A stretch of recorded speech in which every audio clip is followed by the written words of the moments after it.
We are blessed to be in a state that cares about education and also is willing to invest in it.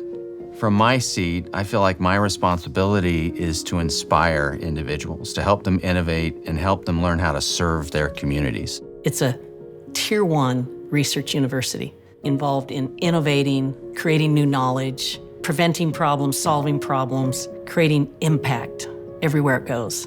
The geographic reach is extraordinary. Because of our hospital system, we have 5 hospitals serving this state.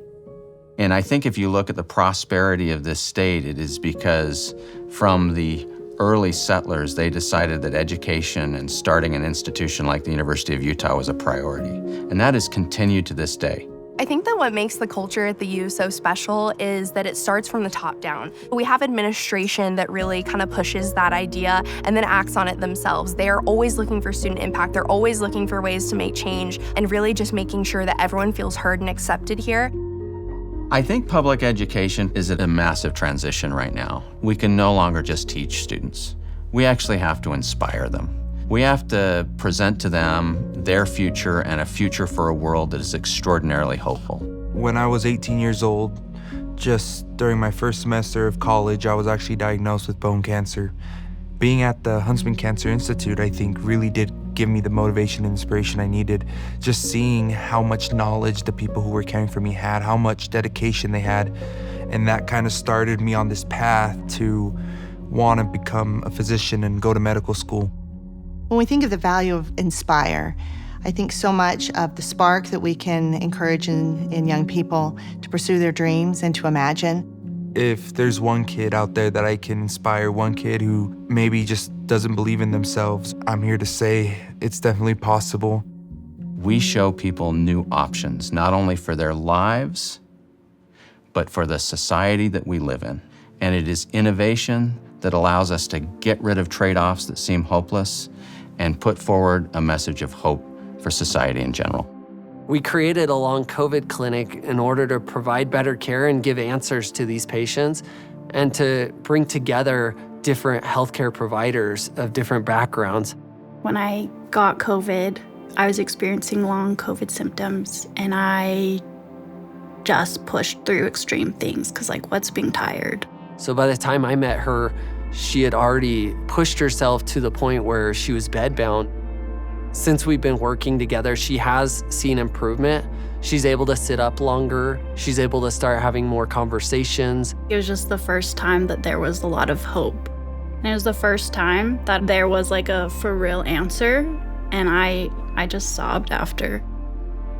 We've got to serve because we've got to make sure we don't look inward all the time at our own problems. And when you are serving and when you are facing the community, you actually start realizing, where you fit in society and the good that you can actually do as an institution. We have a treasure in our campus, someone we call Dr. Abe. He's inspired thousands of students. He's an immigrant from Iran. His parents were executed, and he's found a way to pick himself up, become trained, get a graduate degree, and he teaches ethics. The people of this state helped me, coached me, mentored me. Nobody gave me any handout, but through the love, compassion, and empathy, I was able to finish my doctorate degree. And to this day, this university continues to make a difference in the lives of millions of education seekers from all over the country. We are a state school. We're a public university, and by definition, we serve.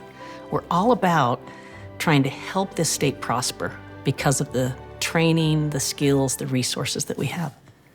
We serve the community we're located in. We're fundamentally still teaching institutions. What I'm saying is you've got to elevate teaching to inspiration. We're fundamentally a research institution, and what I'm saying is you've got to think what the difference between research and actually innovating in society is.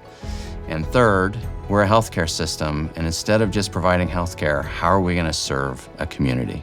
And so for me, it is repositioning the fundamental building blocks of a university into something that's more aspirational than what we do. It's not about the buildings.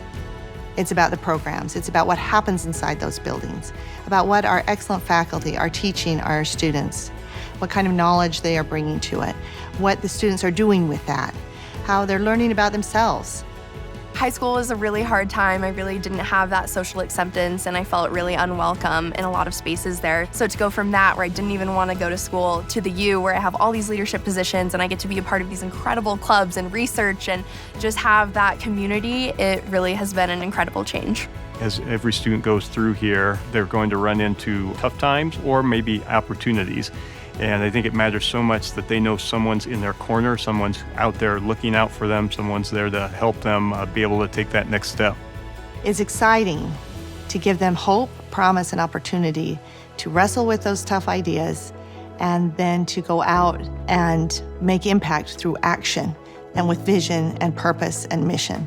What I am hoping is they see a place where they will be able to find hope for their future, where they will be able to develop their characteristics of who they are into the best person humanly possible.